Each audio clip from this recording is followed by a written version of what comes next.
اعوذ باللہ من الشیطان الرجیم، بسم اللہ الرحمن الرحیم۔ میرے عزیز پاکستانی بھائیوں، بہنوں، دوستوں، بچیوں، السلام علیکم۔ آپ یقیناً افواہیں سن کے پریشان ہوں گے، مجھے بھی کل سے بہت فون آ رہے ہیں، اور کچھ نمک حرام احسان فراموش اور بغیرت لوگ جو ہیں وہ میرے بارے میں بری خبریں لگاتے ہیں کہ جی بیمار ہو گیا، اور یہ بھی لگایا کل کہ جی وہ فوت ہو گیا۔ ایسی کوئی بات نہیں ہے، اللہ پاک کا ہزار شکر ہے کہ میں بالکل ٹھیک ٹھاک ہوں، حیات ہوں، اور ابھی کئی سال اللہ تعالیٰ مجھے انشاءاللہ ضرور زندہ رکھے گا تاکہ ان لوگوں کے دل جلا سکوں۔ باقی حالت سب ٹھیک ہے، آپ بے فکر رہیں۔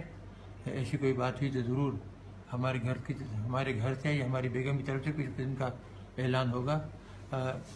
تاریخ یہ اخبار ہے آج کا، آپ دیکھ لیں کہ میں نے یہ اخبار پکڑا ہوا ہے آج کے، جس سے آپ کو اندازہ ہو جائے گا یہ خبر جو میں دے رہا ہوں یہ آج کی ہے۔ تو آپ بے فکر ہیں، بس مجھے دعا میں یاد رکھیے کہ اللہ پاک مجھے بھی اور آپ سب کو بھی حفظ امان میں رکھے، ہر شر سے محفوظ رکھے، اور ان احسان فراموش، نمک حرام اور افواہیں پھیلانے والوں کا منہ سیاہ کرے۔ بہت بہت شکریہ۔ والصلاۃ والسلام علیکم ورحمۃ اللہ وبرکاتہ۔